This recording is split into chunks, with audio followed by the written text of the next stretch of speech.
Kepemimpinan yang berhasil mungkin perlu untuk coba kita diskusikan, untuk kita bicarakan pada saat ini. Kepemimpinan itu adalah soal bagaimana menuntun, membawa, dan kemudian mempersatukan. Pemimpin bukan hanya pada kelompok besar saja, di mana puluhan atau ratusan ribu orang kemudian menjadi pemimpin di satu daerah. Tetapi pemimpin juga artinya memimpin pada kelompok yang paling kecil, termasuk di dalamnya adalah keluarga. Bagaimana seorang pemimpin kemudian akan membawa kelompoknya, membawa komunitasnya, membawa keluarganya pada cita-cita bersama. Tentunya pemimpin harus didukung. Pemimpin harus mampu mempersatukan, menunjukkan dan menuntun para mereka yang dipimpin untuk menuju pada cita-cita yang diharapkan.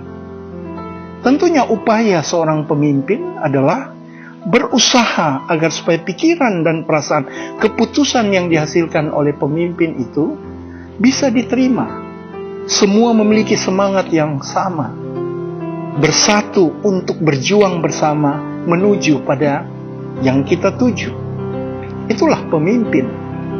Tapi kemudian bagaimana kita bisa mempersatukan masyarakat, warga, kelompok, komunitas, atau keluarga kita yang pasti diisi oleh individu yang berbeda-beda. Kita tahu bersama, saudara-saudara, bahwa semua manusia itu adalah manusia yang berbeda. Secara ekstrim dibedakan pada pikiran dan perasaan. Maka memaksakan sesuatu yang berbeda itu untuk diterima, sudah pasti itu akan mengalami penolakan. Jika seorang pemimpin kemudian mengekspresikan nilai individualistiknya, keinginannya sendiri, pikirannya sendiri, tentunya ini kemudian akan mendapatkan pergesekan atau mendapatkan penolakan dari mereka yang memiliki pikiran dan perasaan sendiri. Sehingga ternyata saudara-saudara, sifat individual pemimpin tidak dapat dipaksakan dalam satu kepemimpinan. Maka seorang pemimpin haruslah berusaha agar supaya dia mampu untuk mengatasi semua perbedaan pada individu-individu atau warga, kelompok, komunitas, atau keluarga yang dipimpinnya. Caranya seperti apa? Maka ekspresi pemimpin haruslah ekspresi yang mempersatukan. Bagaimana ekspresi yang mempersatukan seorang pemimpin? Caranya adalah ekspresi pemimpin harus didasarkan pada nilai-nilai universal.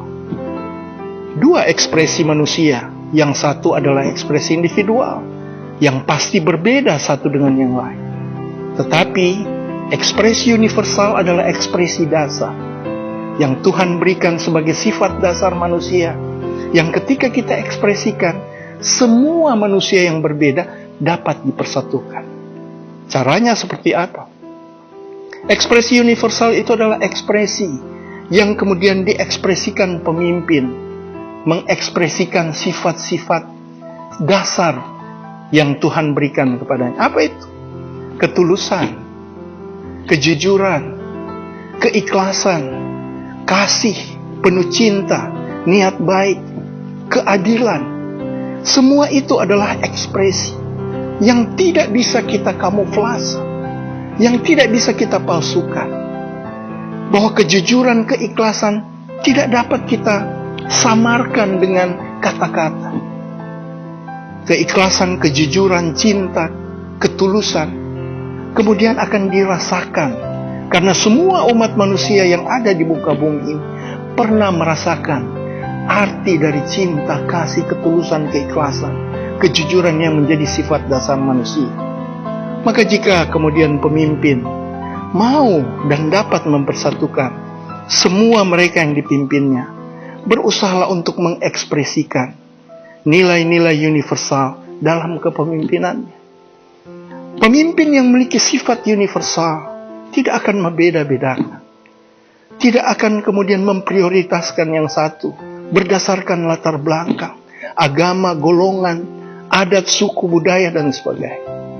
Pemimpin yang bersikap universal kemudian akan menerima, akan kemudian bisa bersama-sama dengan ketulusan dan keikhlasannya, tanpa membeda-bedakan satu dengan yang lainnya. Maka ketulusan dan keikhlasan adalah sifat-sifat kepemimpinan yang dapat mempersatukan. Berusahalah kita belajar untuk mengekspresikan nilai universal dalam setiap kepemimpinan kita, di tingkat apapun itu. Terus bagaimana caranya kita menghadirkan sifat-sifat universal di dalam kepemimpinan atau di dalam tindakan kita? Kita tidak bisa memalsukan, kita tidak bisa berpura-pura tulus, berpura-pura cinta, berpura-pura adil. Semuanya itu hadir dalam ekspresi yang betul-betul tampil secara tiba-tiba, secara spontanitas yang hadir dari dalam. Caranya hanya satu.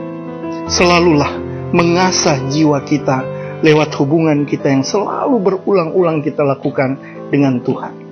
Karena hanya dengan Tuhanlah kemudian jiwa kita akan disegarkan, ekspresi kita kemudian akan menjadi ekspresi universal yang mendasari sifat-sifat individual manusia yang hadir di dalam interaksi dengan sesama. Demikian